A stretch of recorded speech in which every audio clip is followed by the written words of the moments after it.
Shalom, selamat pagi dan salam Advent bagi kita sekalian. Sahabat delima yang terkasih dalam nama Tuhan Yesus Kristus, firman Tuhan untuk kita pada hari ini, diambil dari surat kedua Rasul Petrus pasal 1 ayat 3, beginilah firman Tuhan. Karena, kuasa ilahinya telah menganugerahkan kepada kita, segala sesuatu yang berguna untuk hidup yang saleh, oleh pengenalan kita akan Dia, yang telah memanggil kita, oleh kuasanya yang mulia dan ajaib. Demikianlah firman Tuhan, sahabat delima yang dikasihi Tuhan Yesus Kristus, menjelang akhir hidupnya, Rasul Petrus menyempatkan diri menulis surat kepada jemaat Kristen, yang berada di negeri umat yang tidak mengenal Tuhan. Tujuannya adalah, memberikan kekuatan sekaligus mengingatkan status rohani mereka, sebagai orang-orang yang telah mengenal Kristus. Saat itu, jemaat Tuhan sedang berada dalam bahaya yang serius dan nyata, yaitu berkembangnya banyak ajaran palsu yang jahat.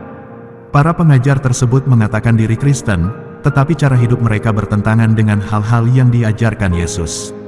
Untuk meneguhkan iman percaya mereka kepada Kristus, Petrus memaparkan ulang keadaan dirinya, ketika ia belum mengenal Kristus, dan sesudah ia menerima dan mengenal Kristus.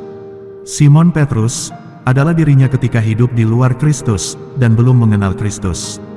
Petrus adalah orang Yahudi, yang setia pada perjanjian lama. Hamba Yesus Kristus adalah status Petrus sejak hidup di dalam Kristus dan mengenal Kristus. Pada tahapan ini, tubuh, jiwa dan pikirannya menjadi milik Kristus. Karena itu, Petrus harus taat dan tunduk pada perintah Allah.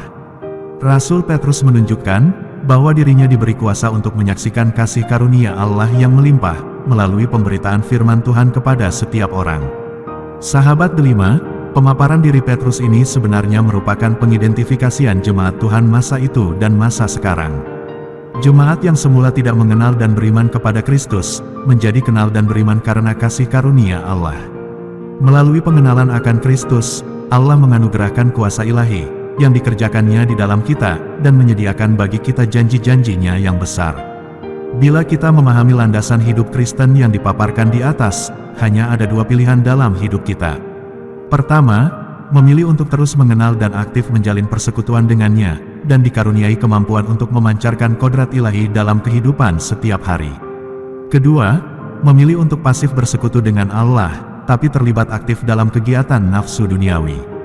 Pilihan yang paling tepat adalah, pilihan yang dari saat ke saat membawa kita pada pertumbuhan yang sehat, terhadap pengenalan dan iman kepada Yesus Kristus. Saudara, pahamilah bahwa, kesaksian kita beriman kepada Allah melalui Yesus Kristus, bukanlah sebuah seremoni, atau pengucapan kata-kata saja, dalam formula pengakuan iman. Akan tetapi, pengakuan itu akan menjadi penyataan diri Allah dalam setiap gerak kehidupan kita, apabila ajaran Yesus mewujud dalam kehidupan kita sehari-hari. Hal itu mustahil bila kita tidak mengenal Yesus, atau pengenalan kita semata-mata hanya teori yang mengisi pengetahuan saja. Bila demikian, maka iman kita pasti rapuh dan gampang terombang-ambing oleh berbagai macam tantangan yang kita hadapi di dunia ini. Karena itu, melalui pengenalan akan Kristus, kita akan dimampukan untuk terus maju dan bertumbuh. Sebab itu mustahil bagi Kristen memiliki kodrat ilahi dan menerima kuasanya tanpa mengenalnya. Teruslah bersekutu dengan sesama, upayakan perdamaian dan hubungan baik dengan semua orang, sebab melalui orang-orang di sekitar kita, Yesus meletakkan puzzle-puzzle terpisah, yang bila disatukan, kita akan semakin mengenal Yesus. Amin. Selamat pagi, dan selamat beraktivitas.